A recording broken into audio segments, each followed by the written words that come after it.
nearly 53 years ago, 55 intrepid souls founded this congregation. They struck out from all the places they were before, and they started meeting at the Wilshire Theater. That's how we got our name, by the way. It's no longer there, but it was at Mockingbird and Skillman. I would love to show those people around their church today. Wouldn't you?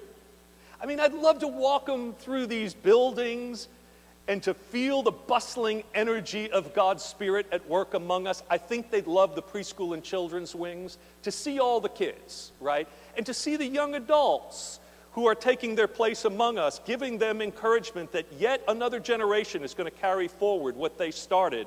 I think it would be wonderful. I think then when I got finished, they would break out in applause to know that not only has all this happened, but it's been completely paid for. That really mattered to those folks. Now they would probably wonder about all these women ministers and deacons in our church. What's going on with that? Right? And they would not understand what the Cooperative Baptist Fellowship is, right? Or how come a Presbyterian believer can come join this Baptist church without having to be rebaptized and immersed. My goodness. But I would think overall they'd be cheering us on. And I think they'd be especially happy that they still get to sing from hymn books. Even if, like with some of you, they'd be complaining about where are the good old ones, that we used to sing. Look, many people have given up on the inherited church these days.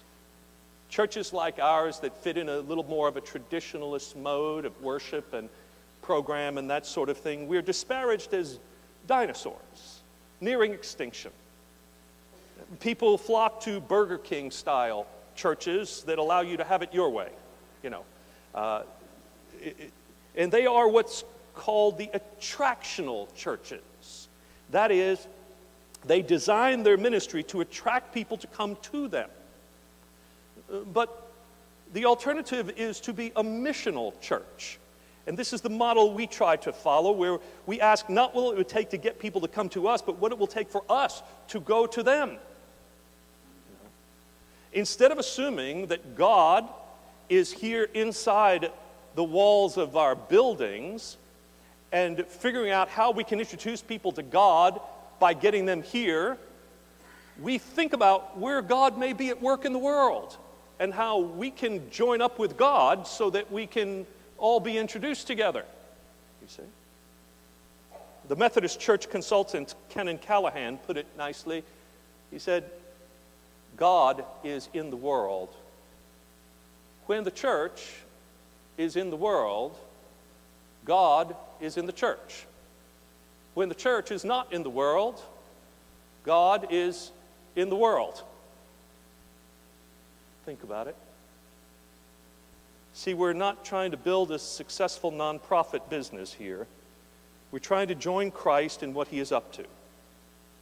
The slogan of the church that I grew up in was on the order of worship every Sunday, simply said, enter to worship, depart to serve.